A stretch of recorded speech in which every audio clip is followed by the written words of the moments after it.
I've seen so many casualties from schooling because I find otherwise educated people saying, don't they need a high school diploma? Like, high school diploma is worth nothing. It's worth nothing. Hi, my name's Curt Mercadante, and I'm a husband, father, speaker, trainer, and disruptive entrepreneur whose mission is to save the world by helping individuals fight for lives of freedom and fulfillment. And that's what this show is about. We're here to help you fight apathy and conformity in your life. We're here to interview and tell the stories of individuals around the world who are helping others live lives of freedom and fulfillment as well. This is the Freedom Club Podcast, and we're grateful you're here. On today's episode, I interview Michael Strong. Now, for decades, he's been on the front lines of disrupting how we educate kids in this country. He's founder of the Academy of Thought and Industry. We talk about that in more detail. We also talk about his efforts to use entrepreneurship to address some of the globe's greatest challenges, like global poverty. We also discuss transpartisanship in a deeply partisan world. Without further delay, here's my interview with Michael Strong. Well, thanks, Michael Strong, for joining us today. You are the chief mind and creator of the Academy of Thought and Industry, among a number of other exciting projects that you're working on. Thank you so much for coming on today. I'm delighted to be here, Curt. It sounds like you and I have a lot in common, so I look forward to exploring it together. Yes, absolutely. Absolutely. A lot of people have heard the story, and it's told all over the place. But I never stop telling it because there's not a day goes by where I don't have a client or someone to whom this applies. But it's the story of Thomas Edison and how when he was young, his teacher supposedly told him he had an addled brain, and his mom said, "Thanks, but no thanks, I'm pulling you out." And he went on, and his addled brain was genius. If he lived today, perhaps they would have drugged him, and maybe it's hype, maybe it's not, maybe it's an exaggeration to say we may not have the light bulb, or at least he wouldn't have invented it. That story is why I'm so excited about what you're doing. And with the Academy of Thought and Industry, what you're working on in terms of an entrepreneurial approach to education and disrupting the schooling model. So thank you. Thank you for coming on, and thank you for all you're doing. Well, thank you. So, you get me ranting about education. So I feel very strongly that that's the case. I often describe myself as somebody who loves learning and hates school. I was very good at school, straight A's, got into Harvard, yada, yada, yada. And I realized as I began learning for fun as an adult, just how horrific school was. So my whole life, basically, I've created schools that really were the kind of educational experience I would have wanted to have. And personally, I regard the secondary school in particular as the most boring and cruel years of my life. As an adult, life is never boring. Endlessly interesting experiences, constantly, nonstop. And cruel. If somebody's a jerk, I don't hang out with them. It's simple. I don't want to be around assholes. So, right. Whereas in school, bored silly, my experience of school was watching the secondhand for about, 6.5 hours a day, interrupted by moments of cruelty. And, it's horrible. So yeah, I think I probably would have been drugged if I was in school today. A comparison I think is valid actually is, it sort of sounds extreme, but the Soviet Union used psychiatry as an excuse to, drug and electroshock people who were not following the dogma of the Soviet Union. And it's a little bit extreme, but I think a lot of kids at a round peg square hole, the system, ADHD, let's put Ritalin in the water supply. I've actually heard public school teachers in lunchroom say, I wish we had Ritalin in the water supply. And part of it, it's not their individual fault. They're in a system. I think mass compulsory secondary schooling in particular is one of the biggest disasters we've seen. I attribute most teen dysfunction to the fact that instead of going off, Thomas Edison at the age of 13 was out doing stuff, as was Ben Franklin and Andrew Carnegie and John Muir. In the 19th century, at the age of 12, 13, in traditional societies at the age of 13, you were adult and you did adult things and you had adult responsibility. Now we have enforced infantilization until at least 18, sometimes 24, 30, or whatever. And as a consequence, we've got, mass medication. 1/3 of American adolescents are on prescription medication. A lot of substance abuse I see as self-medication. School is so horrific. There's some pop star who says something like, school is so horrible, of course you have to blow, and she means get stoned. And I think it's common knowledge among a lot of people. I actually know somebody else. I wrote an article, Are Public Schools Causing an Epidemic of Mental Illness? In response to that, somebody wrote me back saying that when he was in school, every day he dreamed about putting a gun in his mouth and pulling the trigger. And as soon as he left school, he was happy and well. He was embarrassed because he thought, oh, I'm mentally ill, I'm crazy. As soon as he left school, fine, instant. And I've had lots of students go from the system to one of my schools, and in 3 months they don't need medication anymore. All sorts of so-called dysfunctions vanish. And what is? Treat them like a human being. I mean, it's not rocket science. And it sounds horrific, but in schooling, the curriculum, the administration, the accountability, the structure, the bells, there's a whole system that comes first. And some children are fine. And I think one of the problems is that people who believe in schooling are those people for whom schooling worked themselves personally. And maybe it's 20, 30%, I don't know. Then they go on and they love education. They go back and say, oh, I want to be a teacher or an administrator or a policy analyst. And they want to recreate the school system. And fine, in a school choice model, they want to have regular high school, go for it. But I think that there are millions of us for whom it was not a good experience. And these well-intentioned, nice people are imposing this on the rest of us. And, I've seen so many casualties from schooling that for me, changing the system in terms of radical school choice, unschooling, homeschooling, micro schools, alternative schools, Catholic schools, military schools. I'm a radical pluralist. Let's have, just like food, the way I think of my comparison is, all these nice professionals are trying to create good schooling and good teaching and so forth. I see it as, suppose our, National Food Committee was trying to improve the quality of the dog food we had to eat every day. Meanwhile, there are restaurants and, there are gourmet food and there's organic food and there's, Chinese food and Indian food and, a million different kinds of food. You can go to 7-Eleven and get a Slim Jim, or maybe, you grow your own tomatoes.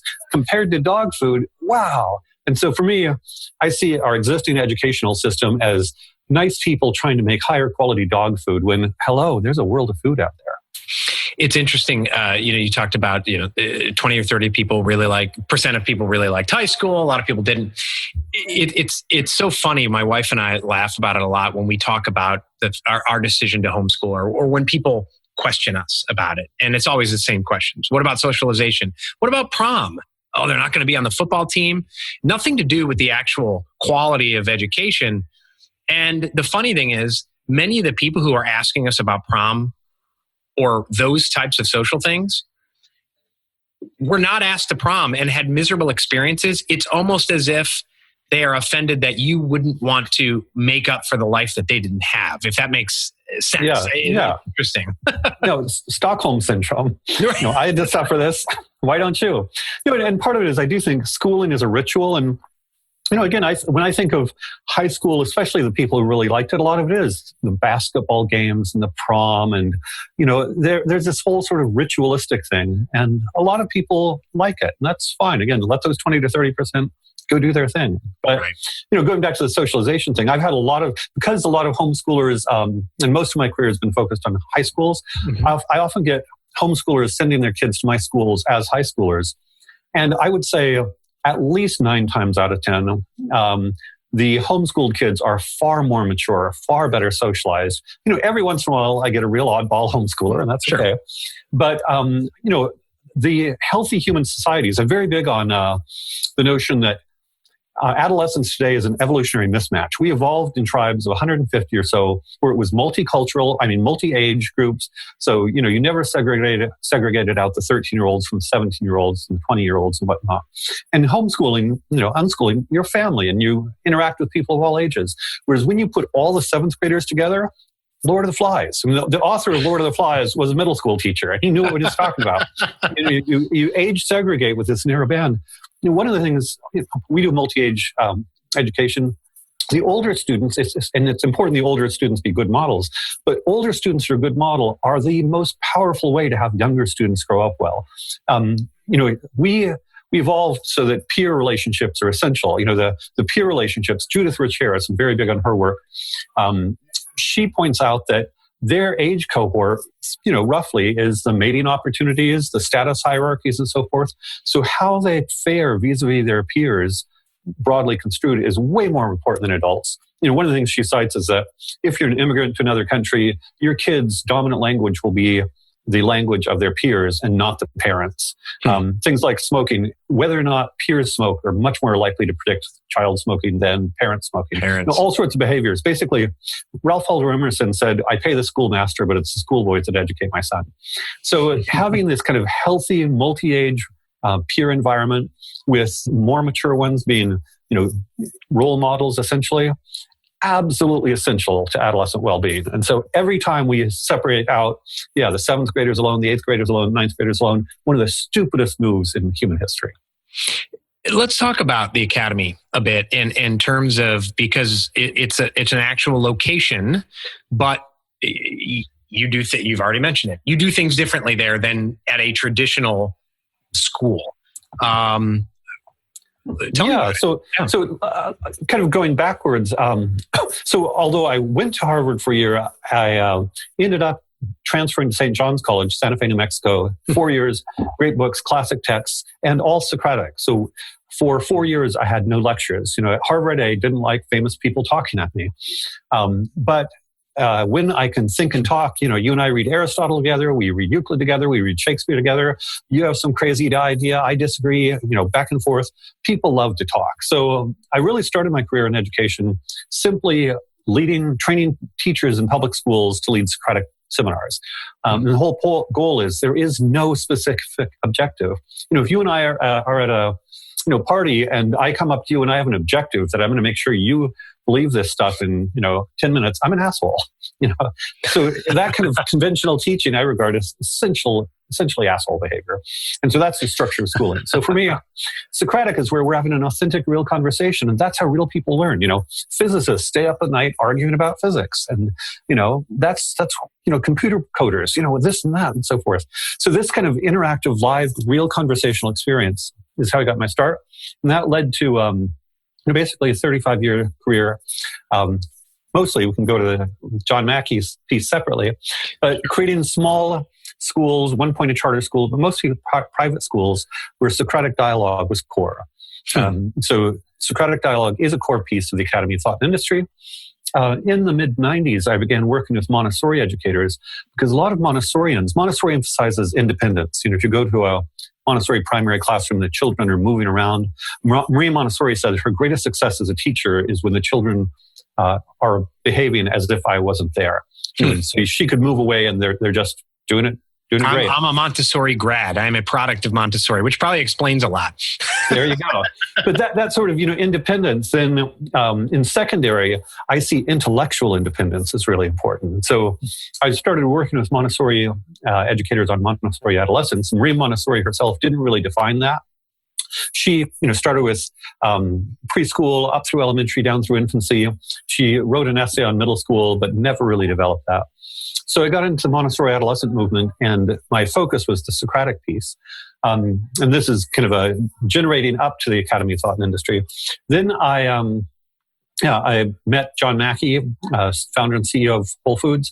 He and I both had come from kind of a more conventional, progressive perspective, and both through reading and experience became much more libertarian in essence. But for us, it wasn't about being against taxes, regulations. It's about entrepreneurial solutions to world problems. Let's get things done. So you can argue about, what government should or shouldn't do till the cows come home, but let's just get stuff done. And so, he created grocery stores, I created schools, and we developed a movement to promote entrepreneurial solutions to world problems. And conscious capitalism is a spinoff from that. Peace through commerce is another. But my focus for about 10 years was really how do we promote entrepreneurial solutions to world problems. So when I got back into education about 7 years ago, in addition to the Socratic piece, I had kind of an entrepreneurial solutions to world problems orientation. So ultimately, the school that I created in Austin became Academy of Thought and Industry. We're working with Higher Ground Education, a leading organization modernizing and scaling Montessori. And so this past year we had you can call them Montessori high schools because people are confused by the young child connotations of Montessori. We don't call it Montessori. Sure. But in essence, that's kind of what we're doing, Montessori-inspired, Montessori-aligned. So we have the schools in Austin and San Francisco this past year. We're opening up St. Louis and New York this coming year.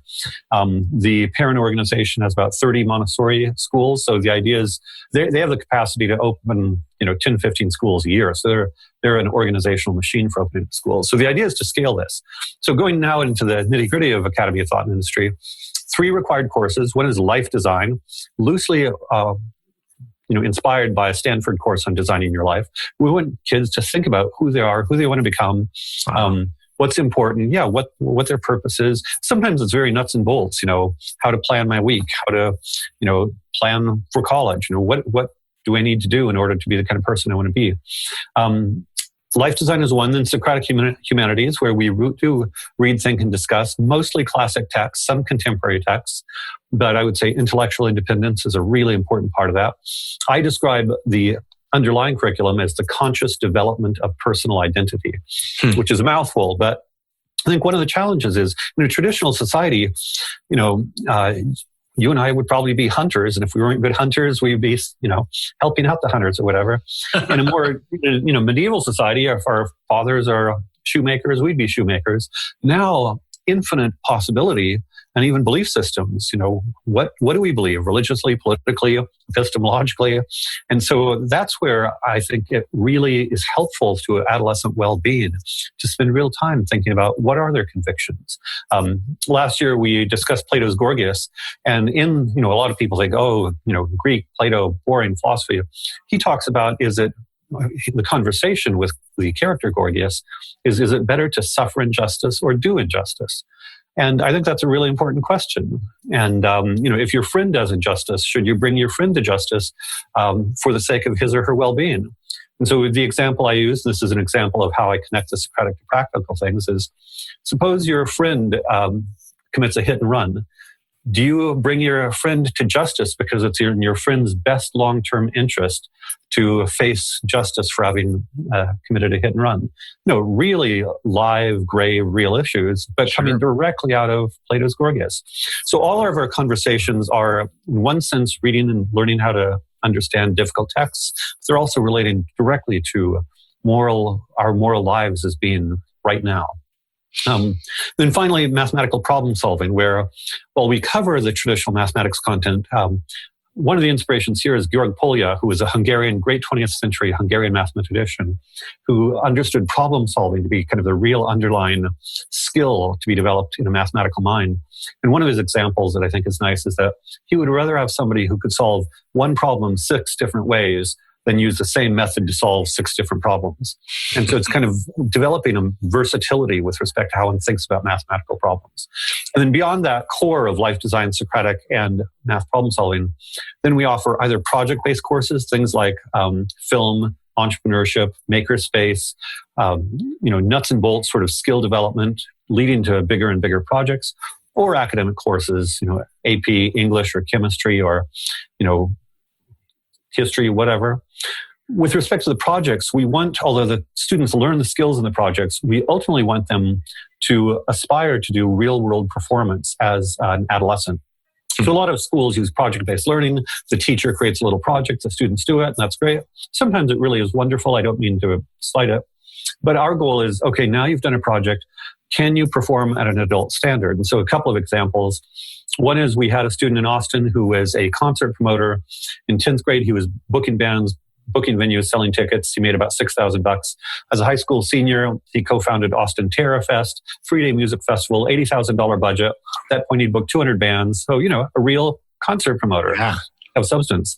I just had a student here in San Francisco who got published an article now in Atlas Obscura, website with 1.1 million unique monthly views, edited by the former City Lab editor of Atlantic Monthly. A credible publication, and he's going to get another one. For a while, we had students who had done the official website for an American Idol finalist for about 9 months. That was their official website, his official website, and then he fired him, which was a good experience. But I want our students to think let's do, and that goes back to, we evolved to be adults at the age of 13, 14. I think a lot of adolescent dysfunction, we don't give them the responsibility. If, teens have an amazing capacity, they're the most energetic stage of life. And if we, coop them up and have them, listening to lectures, taking notes, of course they go out and do bad, dangerous things that harm themselves and others. Of course. Horrible. Well, Dr. Peter Gray in Free to Learn, writes about the issues with 17 and 18-year-olds and the rising rate of anxiety, and they don't know what to do. And then at that point, traditionally, society, says, well, now you got to choose a major in college, which is going to determine the rest of your life.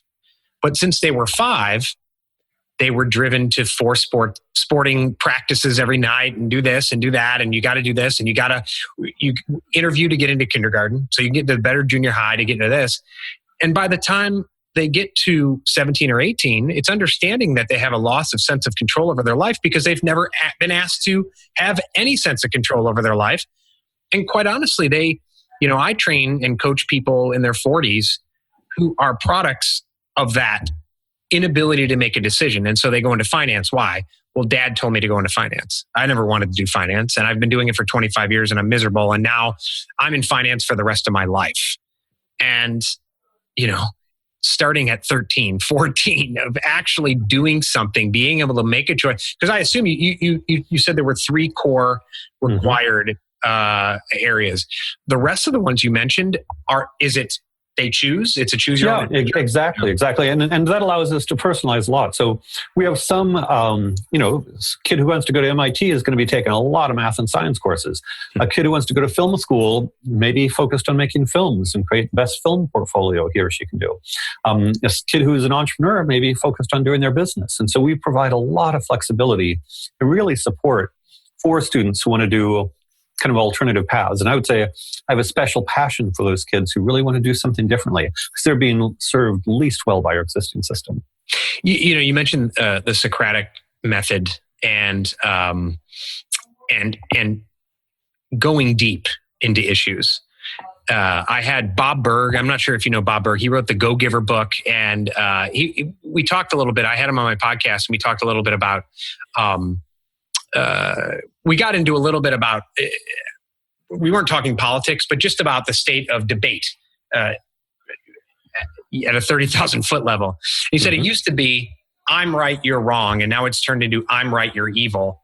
I would almost turn it into, it's kind of whatever the newsertainment told them to say, even if it was 180 degrees different than they told them to say it last week. Yeah. And I think it expands beyond politics of asking yourself these questions. I know Elon Musk has been in the news lately for talking about first principles thinking, which is Socratic asking, checking your assumptions, going from there. A world in which humans at 13 or 14 are learning that key skill. Yeah. I salute you for creating that army of thinkers. Well, thank you. And just I'm a geek about the kind of Socratic process. And so one of the things I like to think about is, Antigone, the ancient Greek play of Antigone, where basically her brother rebelled against her father, and the father therefore defeated in war and wants to let his dead body be eaten by the vultures out in the field. She believes it's important to bury her dead brother. And so she, believes that this is the right thing to do. He believes something else. It ends badly. I won't give a spoiler. But what I like about it is this sense of conviction that people, I'm a big fan of, Socrates was put to death. Galileo was put in, house arrest. And, these Martin Luther King, the whole notion of, I believe what I believe, and I'm gonna stand for it. But if you put it into another influence on me is Michelangelo is criticized by creating. So I don't want to go to war with anybody. Again, one of the things I like about the freedom philosophy is anything that's peaceful. Leonard Reed, you go do your stuff, I'll do my stuff. If I'm serving people well, they'll work with me, play with me, do what I want to do with them. You can do yours. hey, what's not to like? Let's create positive win-win sums. And so for me, it's all about, yes, let's develop a conviction. Let's think independently. Let's learn where we agree and where we disagree. And gradually we'll become more nuanced thinkers. We'll have deeper convictions around our nuanced beliefs. And we'll no longer be tribal political herd animals that want to kill each other all the time. It's interesting. And you know, you are disrupting although when I say you're disrupting, really what you're doing is attempting to take it back before the 1930s or 1920s, before the kind of Horace Mann Prussian militarized model came into schooling. So you're disrupting it in a way that you're taking it back to what it used to be. But in doing that, there's nothing, maybe Social Security, maybe national defense, that is more politicized. And my wife and I, there are people in this world who will say you should never talk about religion or politics. Mm-hmm. However, if we say we homeschool, oh my gosh, they'll let us have it. Ranging from, well, I know every homeschooler I know is weird. What are you going to do about socialization? Well, there's this sense that we should feel guilty for not including them and putting them into the treasure that is the local schooling system. And so it becomes a political football, even from people. If you go out and poll people, what needs to be disrupted? Oh, education. Okay, let's make this change. They get the pitchforks and they're going to defend it to the death.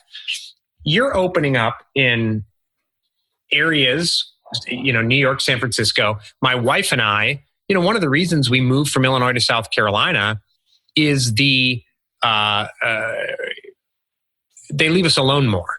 In Illinois, we were competition with the unions. And so they would try different things like there was a court case that we were lumped in with Catholic schools.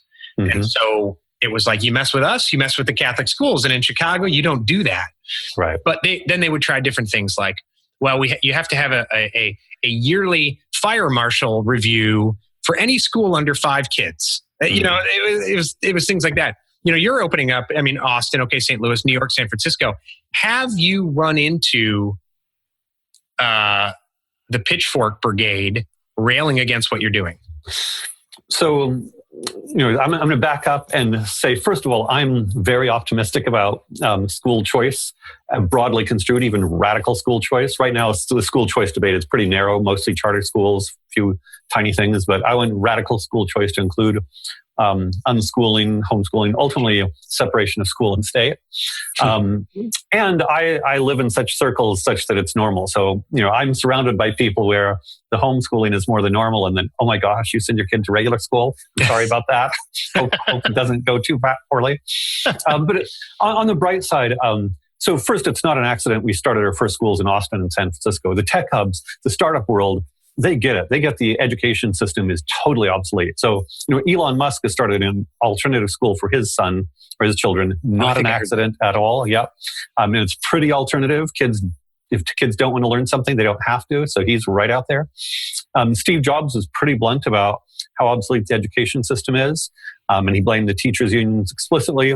His widow, Laurene Powell Jobs, has put $50 million and probably more than that into innovations in secondary education.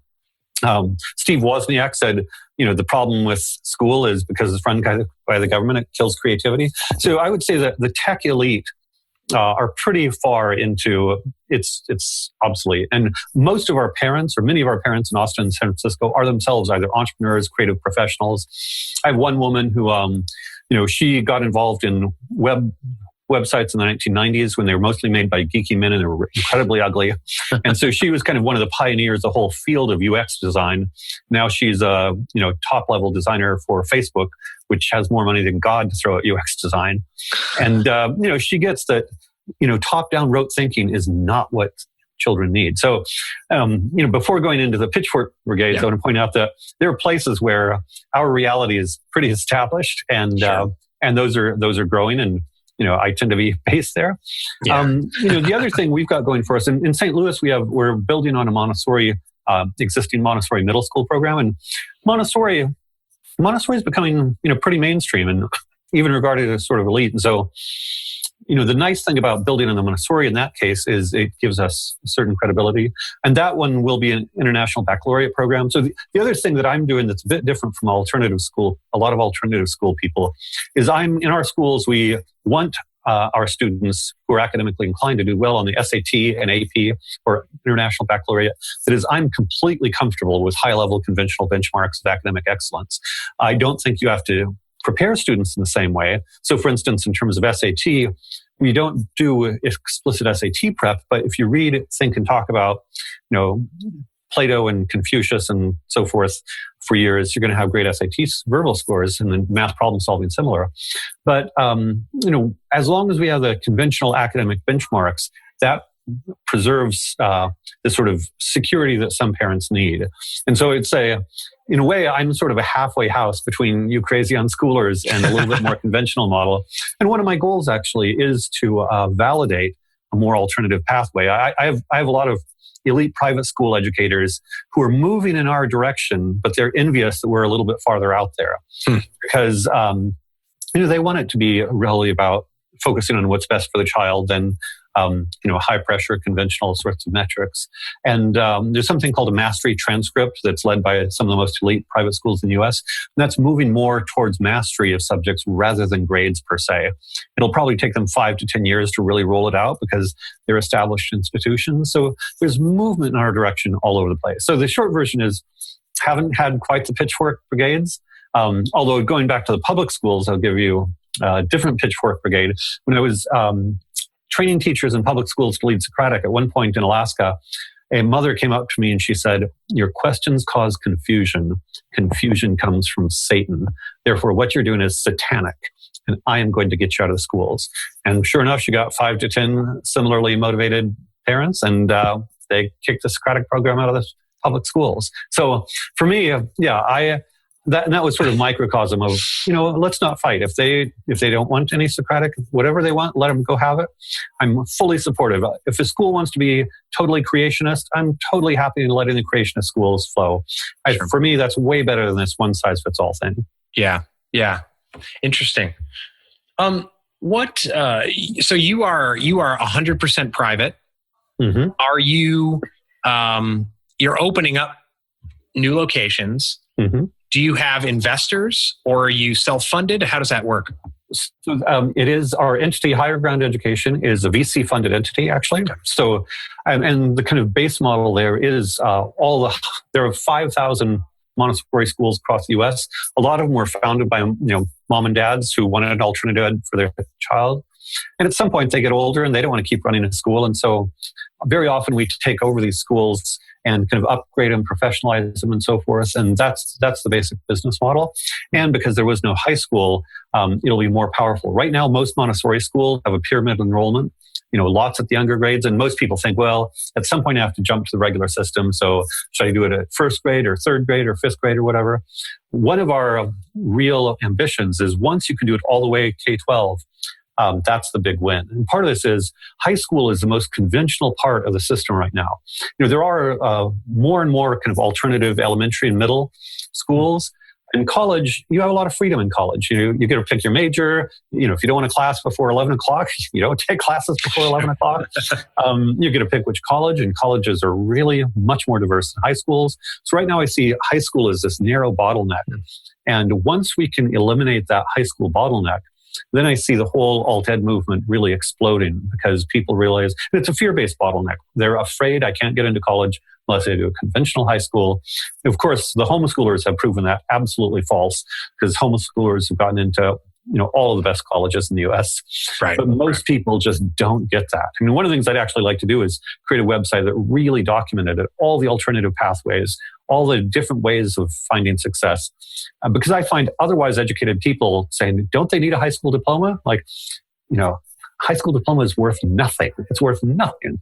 Harvard, if you have great SAT scores, you've started a software company and a couple of AP scores, Harvard doesn't care if you went to high school. Perfectly irrelevant. It's you talked about which absolutely fascinates me, the life design course, and the things you talk about are things I do in my training with teams, corporate teams, individuals, and try to, there's a lot of talk of employee engagement, and it's so top down. I tell people that's like getting a pet and trying to throw it a bone, saying engage, roll over. And these are individuals who, if you empower them to unleash their individual superpowers, your team's going to be stronger. But it goes down to finding that vision, your purpose, the impact you want to make. Which is really exciting. It's interesting in that you're bringing people together. I mean, kids in this case, you're bringing people together of different ages into a building, but you're giving them choice, and you're also asking them to take control and build a sense of individualism. Yeah. And for me, that sense of ownership over their own education is the most important thing. And it can take time. And in Montessori, they talk about normalization when the kids function well in a Montessori environment.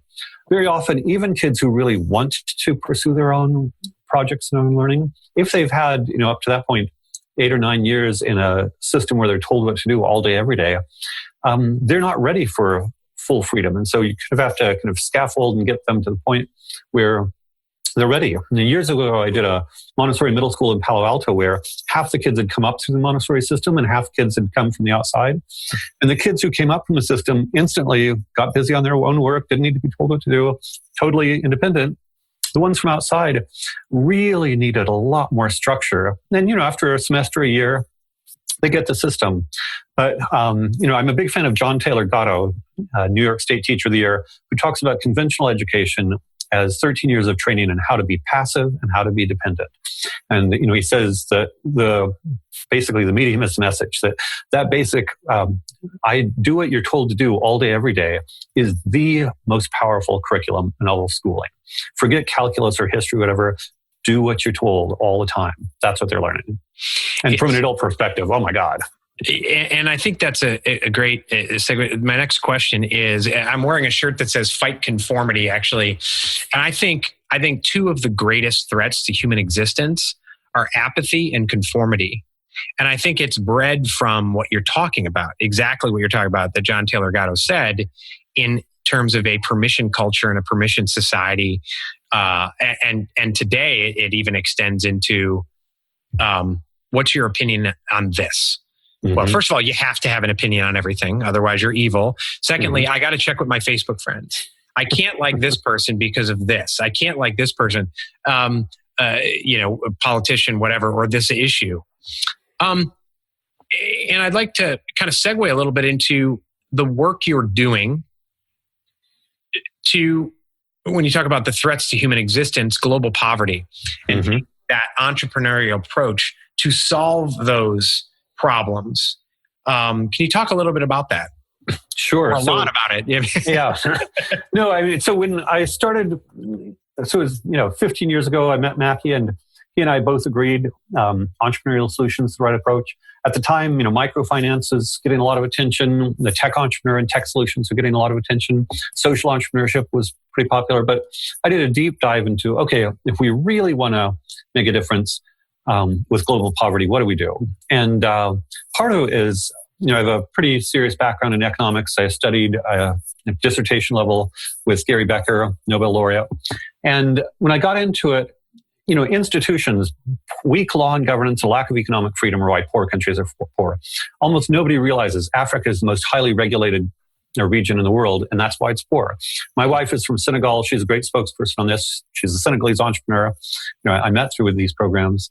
And if we could provide, say, a Hong Kong or Singapore quality rule of law and economic freedom, the whole world would be prosperous. So I see the world as basically zoned for poverty. We've all got all these nation states that are keeping billions of people poor unnecessarily. When they immigrate to the US or Europe, they become prosperous. Why? Because they need the kind of freedom, and US and Europe are not perfect, but relative to, Central America, Africa, we're way freer. Actually, one of the bizarre, I would say, myths that the progressive intellectuals have is that, these corporations are going to these unregulated countries. China in the SEZs was unregulated, and that's why China has had the largest explosion of human prosperity in world history, where basically 1 billion people have come out of poverty to middle class in the last 30 years. But most of Africa and most of Latin America and much of the rest of Asia, way overregulated. So bottom line is, I met a man named Mark Fraser who had been in the zone industry, special economic zone industry, for decades. And he made the point that if we could create, traditional special economic zones are just reduced taxes and regulations, if we could actually install higher quality law and rule of law and judicial systems, then we would have a real recipe for prosperity. And it turns out that around the same time, Dubai had actually done this with a financial center. So Dubai, Sharia law, not great for finance. They actually put British common law in a small zone and installed respected British common law judges, Singapore common law judges, and so forth. And now Dubai, in less than 15 years, has become a top 10 financial center from nothing, basically. It's been so successful, Abu Dhabi has copied it. I'm involved in a project in Honduras, and they've talked about using the Dubai version of common law. So if you think of, I talk about it as an operating system. So, some of us like Apple, some like Linux, some like Microsoft, I don't. But whatever operating system, suppose you think of law not as this is our country, but let's just get the optimal operating system to create prosperity. And if we can provide people with access to these higher quality law and governance, then they can be prosperous. That solves the global poverty issue. It solves the global immigration issue. It solves, in a certain sense, a lot of racism. People in Africa, my wife has spoken about this eloquently, often believe they're stupid because they're poor. Hello, let's create prosperity and dignity, by the way, really important. To some extent, it solves even peace issues. Most civil wars happen because the economy is not working. If a country is growing rapidly, civil wars almost never happen. So there are, huge positive solutions available. And yeah, let's get started. And so happily in the 15 years since I've done this, there's sort of been an explosion with thousands of people, often young people and tech people and so forth, working on these startup cities is what I call them. So it's really exciting, a whole other big branch of what I do and what I'm excited about. That's amazing. The Acton Institute, who I'm sure you're familiar with, they had a video or movie. It might have been a series a few years ago. I think it was called Poverty Inc. Mm-hmm. And it actually showed how the foreign aid money or the money from some nonprofits here, you mentioned Microsoft, that is just, we're going to dump a ton of money in and give it to these, is actually, well, first of all, is either getting lost or eaten up by corruption, which happens. We're no stranger to that here. Yep. Or it actually drowns out some of the entrepreneurs who are there. And it was interesting. And I was in Egypt last year. I did a workshop at a startup accelerator, mm-hmm. and they have a benevolent dictator there mm-hmm. now, and people have said, well, you know what, it's stability. We tried the other way and it didn't go so well. But they have, I think, 55 or something % of their economy goes to the military. Mm-hmm. That benevolent dictator is no dummy, right? Yeah. But they are empowered to start their own businesses, the military. Mm-hmm. So if there's a successful restaurant that goes up, the military opens a competitor and puts it out of business with government money. So it's almost like, that reminded me when I heard that story of the Poverty Inc., where some of the well-intentioned foreign aid that's going down there drowns out some of the entrepreneurship. And what you're talking about is, I don't want to say it's a simple tweak to the system, but it's applying a different legal system. I mean, very much so. And by the way, there are 5 or 6 talking heads in the film Poverty Inc. My wife is one of them. And wow. If you remember the Senegalese woman at the very end, it closes. She does the closing 3 minutes inspirational piece. Oh wow! So it's been years. It's been so long that I actually have it on. I have it on DVD, and we don't even have a DVD player anymore. So that's fascinating. That's great. That's awesome. Yeah.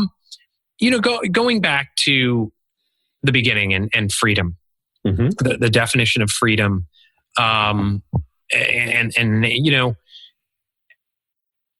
you offline, we talked about, I tried to remember if we talked about it before we got on the interview or we were interviewing, the term transpartisan.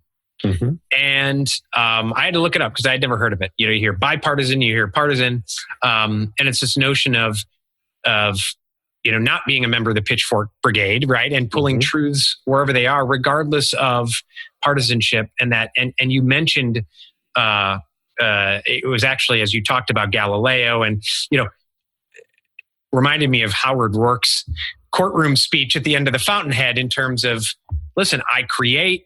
They probably burned the creator of fire at the stake, and then they used fire to go. I'm not mad. I just accept it for what it is, and I create and I go. Mm-hmm.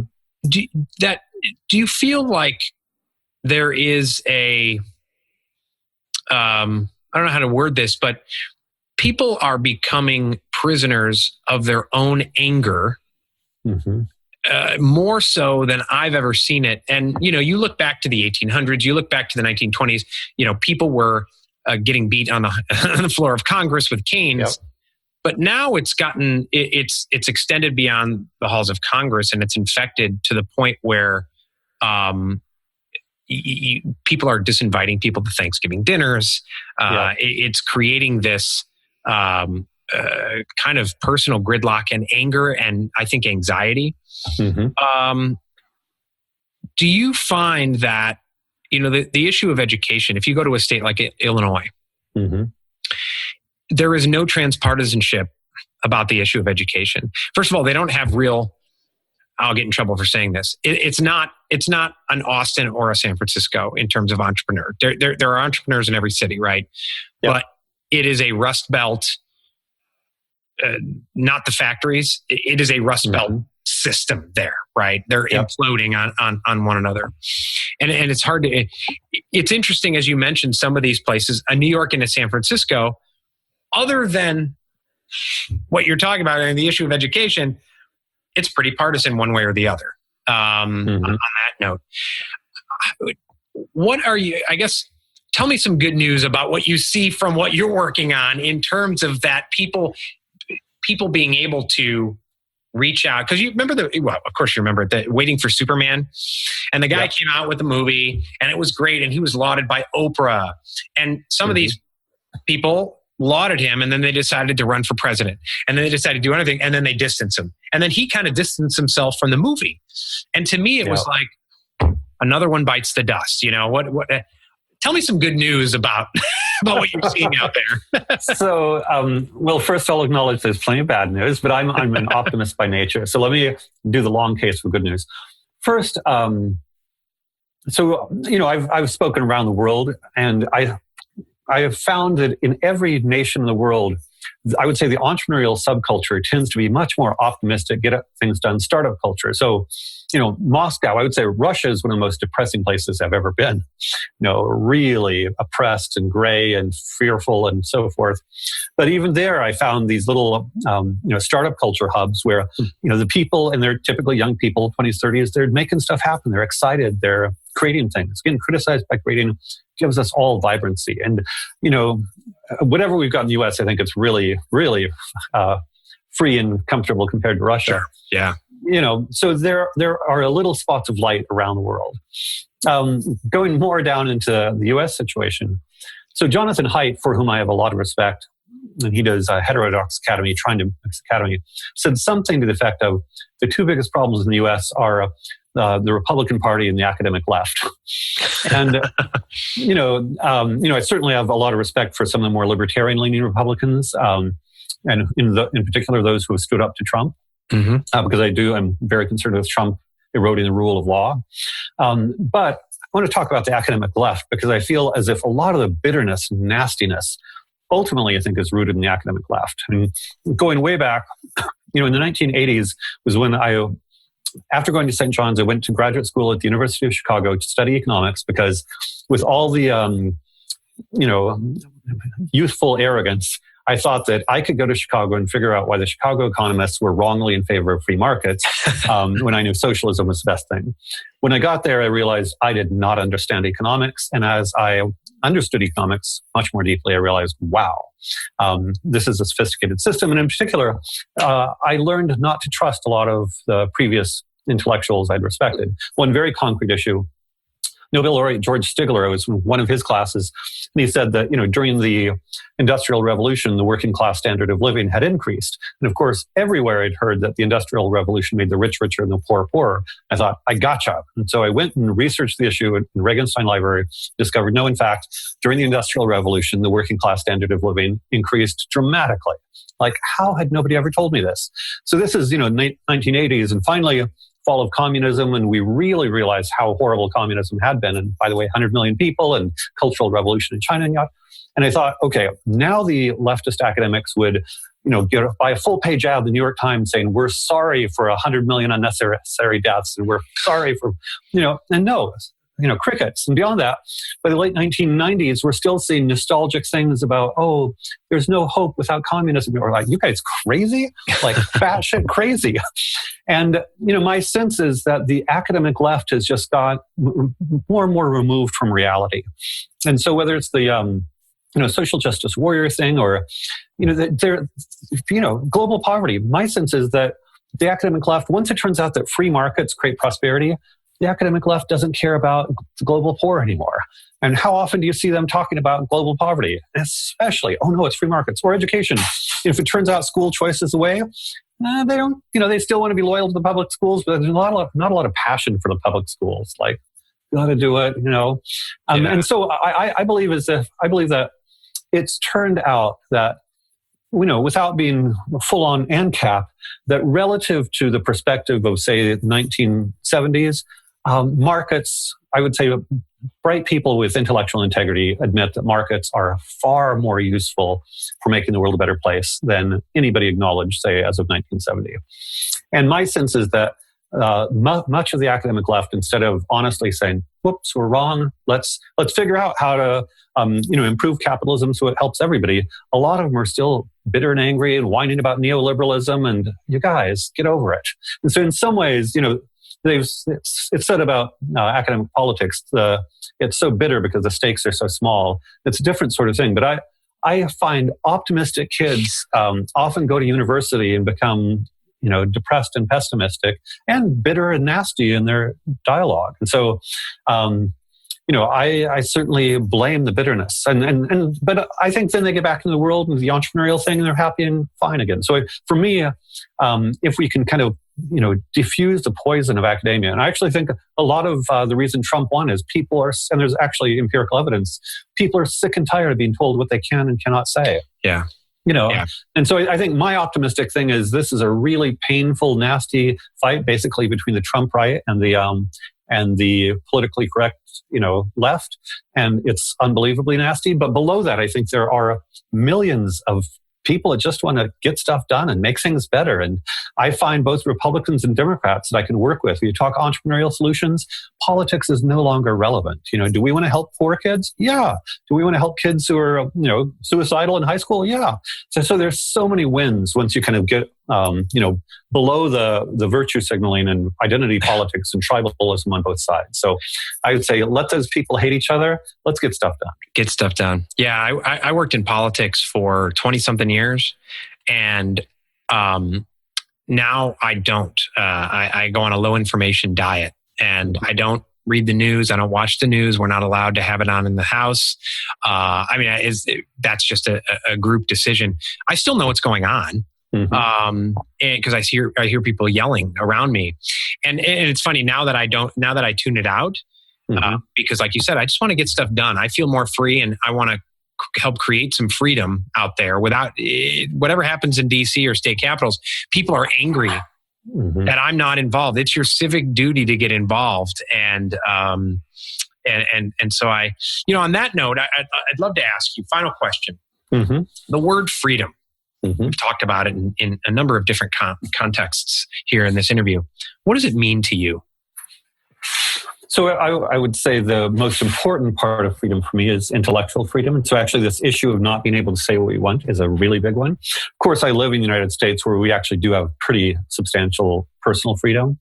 And I could, whine and complain about how California doesn't give me the economic freedom I want. But for me, intellectual freedom is the sine qua non. That's why I hate regular school. If I believe somebody's telling me what to think, the comparison I make is somebody trying to tell me what to think is coercive in the way that somebody coercing somebody else into sex is inappropriate. I don't want anybody telling me what to do or what to think. And so I'm especially fascinated, say, with the period in Soviet history where, people who knew that a certain truth was not true had to parrot the official party line. In any conversation, in any relationship, if somebody is not going to let me explore something, that person has become uninteresting to me. We can't talk about things. Okay. Got fine, have your salad or whatever. I'm done. I'm out of this. Yeah, no, I get it. And some of the parroting is unfortunately happening here in this country more and more often, it seems. I guess it depends on where you are. Although now, it comes full circle, which hence the need for transpartisans, where now the conservatives are talking about the what is it called? The fairness doctrine from their side. And it's like, okay, all right, please. So let me, on the optimistic front, I'll give you one little sort of activity we've done at our schools, which is every week have the students bring what is the most important news of the week. And initially, earthquakes and weather events, and then politics and this or that, because that's what the news is dominated. CNN is almost all politics all the time. But bit by bit, but the criterion for most important is what's going to have the most long-term impact on the most people. And gently I begin making the case. But one example I used was the cost of a artificial meat going way down. And I make the point that the transition from farm-raised meat to, or feedlot-raised meat to basically lab-grown meat that's really low cost, that's going to have way more impact than anything, that's going on in the news. And so you start looking at the news through that lens. And, when I'm pretty active on Facebook, but a lot of my focus is on innovations. Yeah. Innovations are going to have way more impact than this or that. I don't follow the Mueller this or that or whatever. It's just, all noise all the time. Let's focus on innovations and how to make those innovations more likely so that we can have 7 billion people happy, prosperous, fulfilled, meaningful lives. It's so easy. Just quit hating and let's get stuff done. Well, Michael, on that note, thank you so much for joining me. And it's been a real pleasure. And I'm going to put links to all your stuff in the Academy and Thought and Industry. I'm going to put them in the show notes on the website, on the video. Thanks so much for joining us today. It's been a delight. Thank you so much for having me. Take care.